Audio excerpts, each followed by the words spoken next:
Well, from last week to where we are today, I thought our guys put in another good work week. From an injury standpoint, everybody that was with us last week will be with us on Saturday. We do get Henry Boyer back. He's practiced all week, and excited to get him. Magnus Moeller, who wasn't with us last week, actually practiced with us. Whether or not he's going to go on a trip, we'll make that decision, but he's back and practiced, and everybody else should be good to go.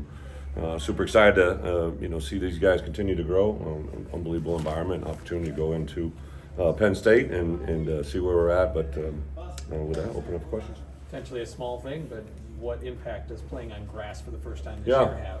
Yeah, we know one of the great things that happened when we came here, that beautiful grass field that we look at every day out of my office, they never really used that. I was told it was cursed. But we did some irrigation checks and realized there was a cracked pipe.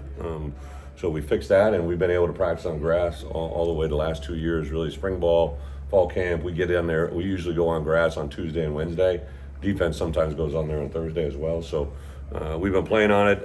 Penn State, because of the way they play, right, it's obviously an unbelievable surface, like literally one of the best that you'll play on a grass surface in college football. So the thing that it'll play in Saturday, it looks like the rain is up to 75% for Saturday at the game.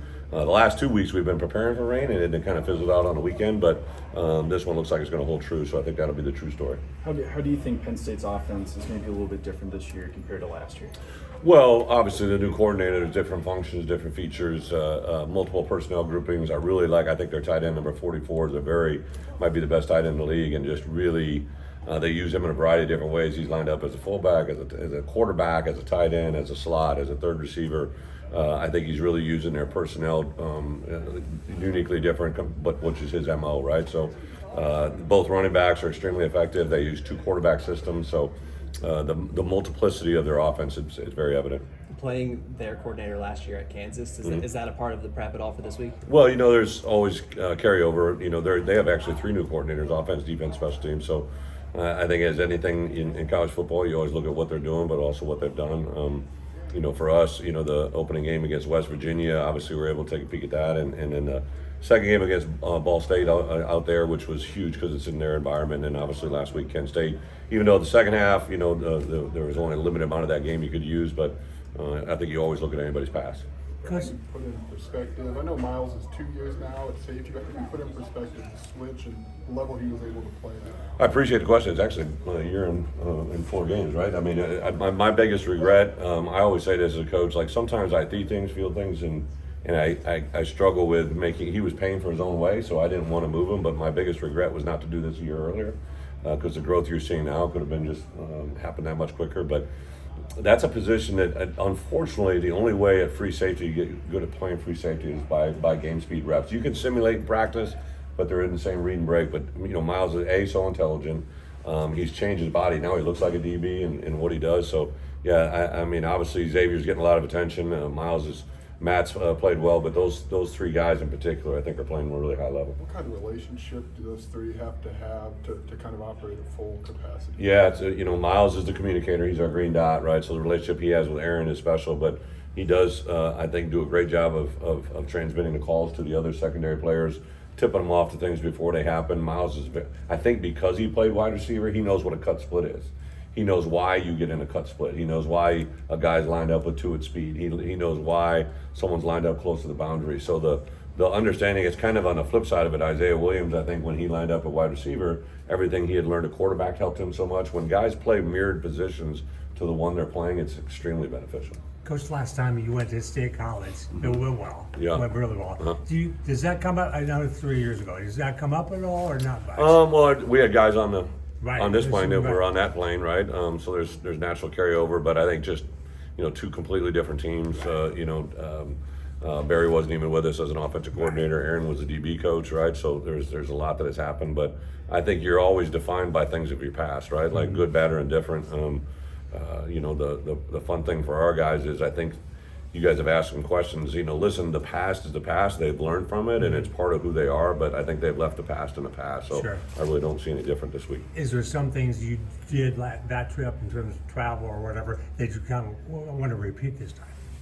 Are you like that superstitious? Well, I would say since I came here in 4 years, we really don't vary much on what our schedule is or how we do sure. it. We may tweak something here or there.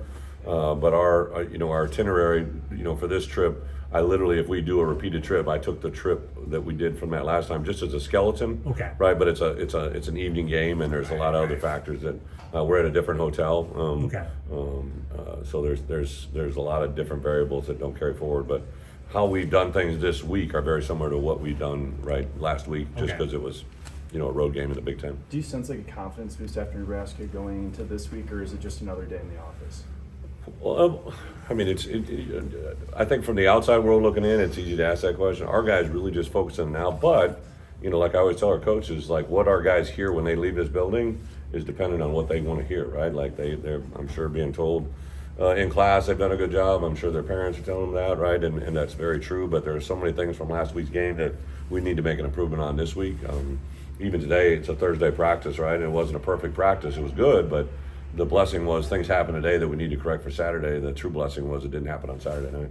When you talk about leaving the past, I'd assume it's a process to kind of ingrain that. So how did you guys as a staff do that? Yeah, that's I think part of leaning on the guys that have been here. So I know you heard me say it, but 120-man roster, 45 new guys. Those guys that had been here and done that had to be the catalyst to make those guys understand what we're going through. Like Dennis Briggs looks like a guy who's been in our program for 3-4 years, right? Just got he goes about his things and does his things. So that's what I kind of use as a staple. J.C. Davis, Melvin Priestley. To this point, Luke Altmaier, right? It's his second year starter. He's just so much more comfortable with how we're doing things. Those things didn't happen by chance. But I think just the daily approach, I think our guys really buy into what we're saying, how we're saying it. Obviously, this weekend is going to be a huge moment because of the moments they've made to this moment. And I think our guys understand that process. I mean, with this being the fourth night game you played out of 5, I mean, do you feel like tailoring camp the way you did has paid off? Yeah, I'd probably make that assessment at the end, but I like the way our guys handle their business. I like this one because now you got something to do on Saturday during the day, like Friday in Lincoln. You can only watch Days of Your Lives so many times, right? And to have a game day on game day, we'll do what we always do. We have a brunch, then we actually will. I let them watch college, kickoff shows. We go up till about 11:15. We start meetings for about a half hour. Then we'll go to the stadium, whether it's raining or not. We'll go to Penn State Stadium and kind of do a little modified walkthrough. Go in the locker room, see it. Our kickers and quarterbacks, they go to the stadium on Friday night so they can see the game or to see the stadium at night. Always have done that with specialists, but it's something Luke wanted to do. So, of course, attributed that to just a kid that really wants to make himself better. But they have such a good defense up front. How do you feel like your tackles in particular have kind of risen to the moment? Guards and tackles, I agree. 11's a really good player. Anybody that wears 11 in that program is always good, right? But I think interior, their defensive linemen are at a high level of, they're explosive, they're productive, they're smart, they're intelligent, they play really hard. I think our front in this ball game is going to be on both sides of the ball tested as hard as they have. Thank you, guys.